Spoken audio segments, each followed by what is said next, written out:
تو شوگر کو کنٹرول کرنا ہی ہوگا. انسان کو اگر شروع میں اگر بتا دیا جائے تو وہ اس سے ڈرتا نہیں ہے. مثلاً اگر میں یہ کہوں کہ شوگر کنٹرول کرنے سے آپ میاں بیوی کے تعلقات میں بہتری آئے گی، آپ نے شوگر کو کنٹرول نہیں کیا تو پھر آپ کو ان چیزوں سے ہاتھ دھونا پڑیں گے. یہ بتائیے کہ کون سا ٹیسٹ بتا دیتا ہے کہ شوگر صحیح کنٹرول ہو رہی ہے؟ بعض اوقات مریض ایسے بھی کرتے ہیں کہ جس دن ڈاکٹر کے پاس جانا ہے تو ذرا پرہیز کر کے چلے. یہ ٹیسٹ HbA1c اس کو کہا جاتا ہے. وہ اگر کیا جائے اور اس کی ایک جو سٹینڈرڈ ویلیو ہے وہ 5.5 ہے. 5.5 کے اراؤنڈ اگر وائبریٹ ہو، اس سے زیادہ نہ ہو، تو اس کا مطلب یہ ہے کہ sugar was very well managed.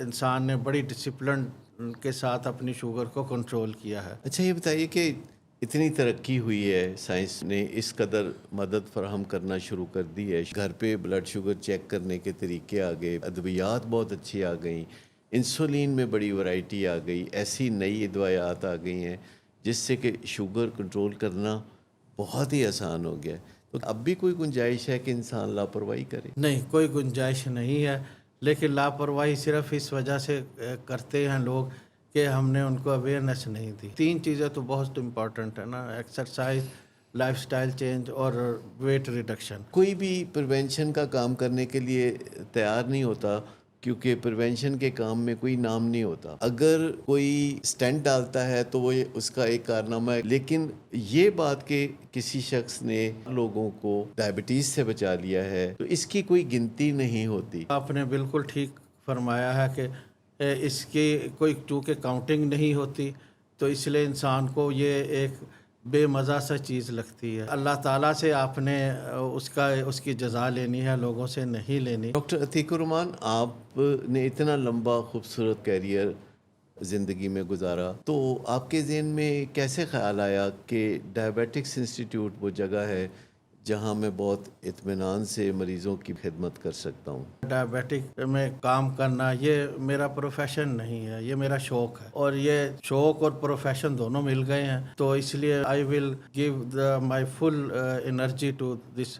میں پہلے بھی فل انرجی ہی کے ساتھ کام کرتا تھا، تو یہ میرا شوق ہے، میں اپنے شوق کی وجہ سے آیا. انشاءاللہ ہمارا ساتھ کافی دیر تک چلے گا انشاءاللہ. جب کوئی مریض آپ کے سامنے بیٹھا ہوتا ہے اور آپ اس سے بات چیت کر رہے ہوتے ہیں، آپ اس سے ریلیٹ کیسے کرتے ہیں؟ میں نے جن کنسلٹنٹس کے ساتھ کام کیا ہے وہ ہمیشہ یہی کہا کرتے تھے کہ یوں سمجھیں کہ یہ جو مریض بیٹھا ہے یہ آپ کا رشتہ دار ہے، اور جیسا آپ نے رشتہ دار کے ساتھ بیہیو کرنا ویسا آپ نے اس کے ساتھ کرنا ہے. میں آپ کو ڈائبیٹکس انسٹیٹیوٹ پاکستان میں خوش آمدید کہتا ہوں، اور میں ذیابیطس کے مریضوں کے لیے یہ پیغام دینا چاہتا ہوں کہ اگر وہ اچھے علاج کے خواہاں ہیں اور اپنی زندگی پرسکون انداز میں گزارنا چاہتے ہیں تو وہ ڈاکٹر عتیق الرحمان کی خدمات سے فائدہ اٹھائیں. ڈاکٹر عتیق الرحمان سے اپوائنٹمنٹ کے لیے ویڈیو میں دیے ہوئے ٹیلی فون نمبر پر رابطہ کیجیے. امید ہے کہ آپ اپنی صحت کے اور خوشیوں کے نئے دروازے کھولیں گے.